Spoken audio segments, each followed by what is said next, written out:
जी बिस्मिल्लाहिर्रहमानिर्रहीम। मैं जैसा कि मोहम्मद आज़म समीर, स्टूडेंट ऑफ आर्कियोलॉजी, आज मैं अपने दूसरे लेक्चर के साथ आप लोगों के सामने हाज़िर हूँ।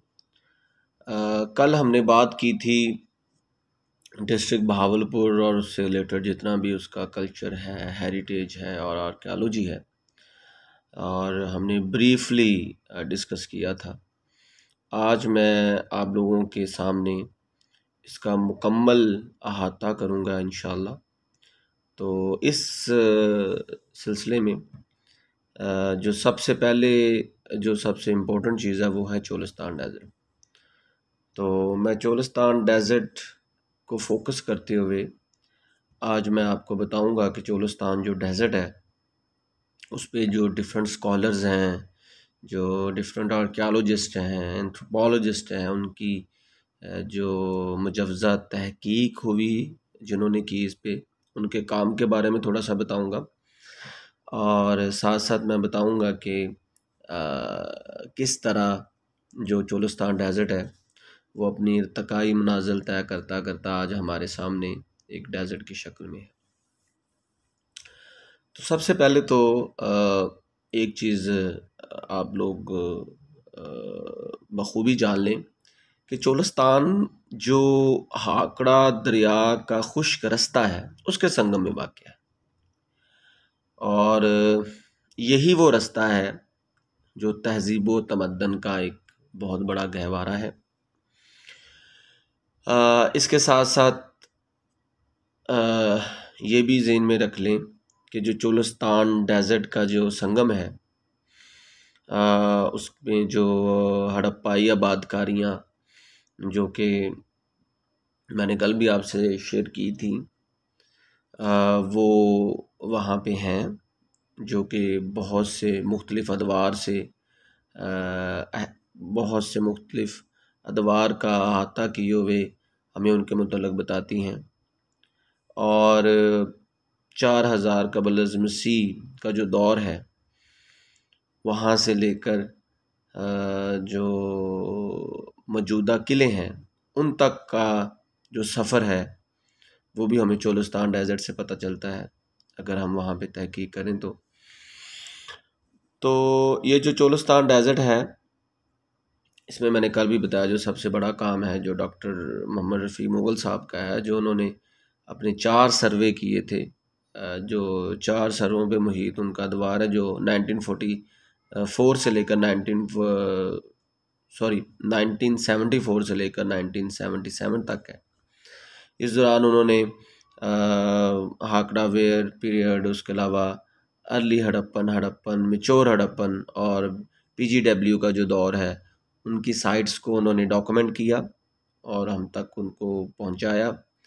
इसके साथ साथ ही हमें जो चोलिस्तान में सर ऑरलस्टाइन का काम नहीं बोलना चाहिए, जो उन्होंने अपनी जो सर्वे था उसमें उन्होंने किया था, और उन्होंने 1941 से 1943 तक 42 तक उन्होंने अपने काम को उन्होंने यहाँ पे सर्वे किया और लोगों को उन्होंने चोलिस्तान की आर्कियोलॉजी के बारे में बताया।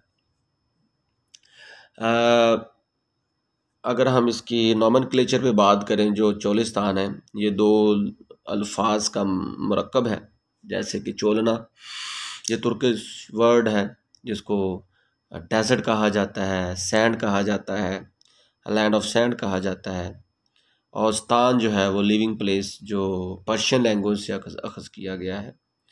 सो वी कैन से कि चोलिस्तान डेजर्ट जो है ये असल में द लैंड ऑफ सैंड है, ठीक है,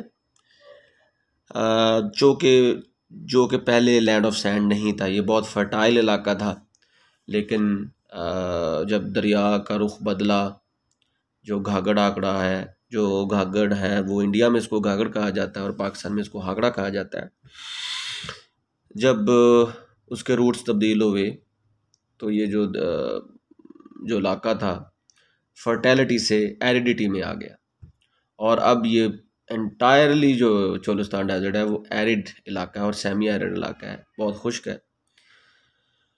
अब हम बात करेंगे चोलिस्तान डेज़र्ट पे जो मुख्तलिफ़ जो लोग हैं, स्कॉलर्स हैं, जिन्होंने इस पे काम किया। तो इस सिलसिले में सबसे पहली बात तो मैंने पहले भी बताई कि सबसे जो बेहतरीन काम है वो डॉक्टर रफ़ी मुग़ल साहब का है, जिन्होंने 1974 से लेकर 1977 तक जो अपने सर्वे किए थे, वो आज कल का जो स्कॉलर है उनको बेस बना के उस पे काम करता है। उसके बाद कोई खातर खा काम नहीं हुआ इस पे। मैं नाचीज़ वहाँ पे आज से कोई 7-8 साल पहले मैं गया था। तो कुछ 6 माह को 7 माह के अरसे में मैंने वहाँ पे कुछ साइट्स को विज़िट किया, जो ऑलरेडी रफ़ीक मुग़ल साहब के किताब में मेंशन्ड हैं और वो उन्होंने डॉक्यूमेंट किया। मैंने भी उसके अलावा कुछ साइट्स को डॉक्यूमेंट किया। तो अगर मैं अपने लिहाज से बात करूं तो डॉक्टर रफ़ीक मुग़ल साहब ने 400 से ज़्यादा साइट्स हैं जिनका ज़िक्र किया हुआ है। मेरे ख़्याल में ये कोई 1000 से भी ज़्यादा साइट्स हैं जो अभी तक वहाँ पे हैं, जिनको अभी तक लोगों ने अप्रोच नहीं किया। चोलिस्तान में तहकीक का जो पस मंज़र है वो अपनी में सैलाब है। बहुत से स्कॉलर्स ने इस पे काम किया, लेकिन वो बहुत ज़्यादा नहीं है।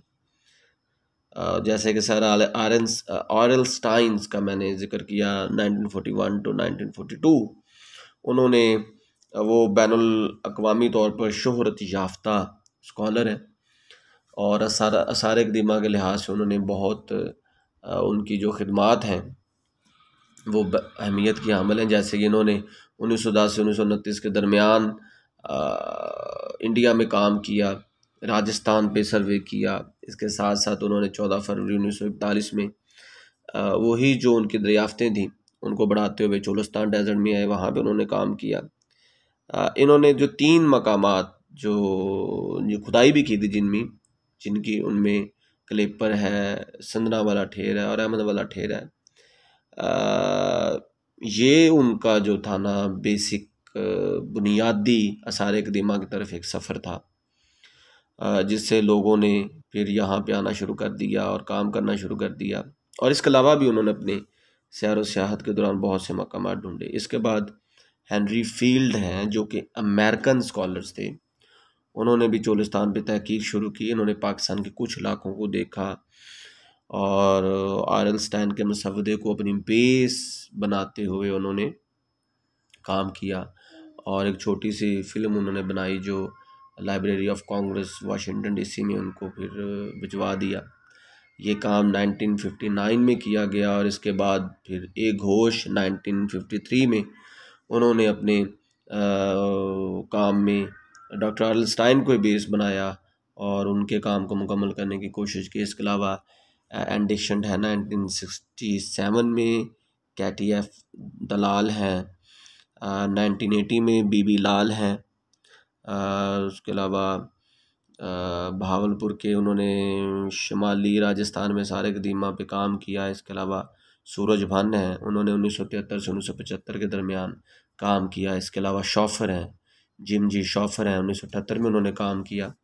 मगर इन तमाम से बढ़ के जो सबसे बड़ी बात है, जो मैंने पहले भी कहा, जो हमारे लिए मिशेल इरा है, वो है डॉक्टर रफ़ीक मुग़ल साहब, जिनका जो काम था वो 1974 से लेकर 1977 के सर्वे पे मुहित था और उन्होंने वादी सिंध की तहज़ीब में जो अपना उन्वान भावलपुर है उसको उजागर किया और इस काम को उन्होंने प्रमोट किया। अब उन्हीं के काम को, जैसे कि मैंने पहले अर्ज़ किया, कि लोग बेस बना के जब चोलिस्तान डेजर्ट पे कोई काम करना स्टार्ट करते हैं तो उन्हीं के काम को बेस बनाते हैं, which is really a good thing. तो ये एक छोटा सा पस मंज़र था चोलिस्तान डेजर्ट पे जो काम हुआ। लेकिन इन तमाम बातों से बढ़ के जो एक चीज़ मेरे लिए बहुत एस्टॉनिशिंग है, जब मैंने वहाँ पे काम किया, बहुत सी ऐसी आर्कियोलॉजिकल साइट्स हैं, आसार क़दीमा की साइट्स हैं, जो अभी तक लोगों की अप्रोच में नहीं है, स्पेशली स्कॉलर्स की अप्रोच में नहीं है। लोग उनको ठीले या डाहर कह के छोड़ देते हैं। वहाँ से ठिकरियों को वो देखते हैं और फिर उनको देख के वहाँ पे रख देते हैं। इसके साथ साथ मैंने जो एक और चीज़ वहाँ पे देखी कि बहुत सी इम्पोर्टेंट साइट जैसे कि गनवेरी वाला है, उसके दरमियान से एक रास्ता निकला हुआ है, चूँकि लोगों को नहीं पता कि how important this site is. इसके साथ साथ एक और चीज़ जो आर्कियोलॉजी डिपार्टमेंट के हवाले से है कि वो अप्रोच नहीं कर पाई, जैसे कि हड़प्पा और मोहनजोदड़ो है। अगर वो अप्रोच करें तो बहुत सी साइट्स हैं जो जिनकी कंजर्वेशन हो सकती है, जिनकी रेस्टोरेशन हो सकती है, जिनको टेंटेटिव लिस्ट में डाला जा सकता है। बल्कि अगर मैं ये कहूँ कि गनवेरी वाला या रत्ता ठेर या कसाई वाला ठेर, ये ऐसी साइट्स हैं, अगर इनको वर्ल्ड हेरिटेज साइट्स गर्दाना जाए तो ये बेजाना होगा। तो being an archaeologist, being a student of archaeology, I request all of people who have authority कि आप चोलिस्तान डेजर्ट में इन साइट्स को प्रोटेक्ट करें।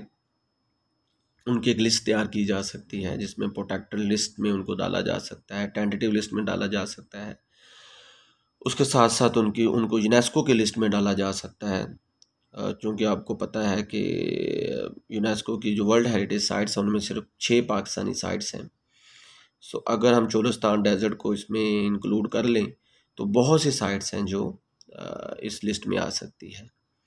सो अल्लाह ताला से दुआ है कि वो हमारा हामी व नासिर हो और हम इस कल्चर को, इस सिविलाइजेशन को, चोलिस्तान डेजर्ट के हेरिटेज को महफूज बनाने में कामयाब हो जाएं, जो हमारे नस्लों का विरसा है। Thank you so much.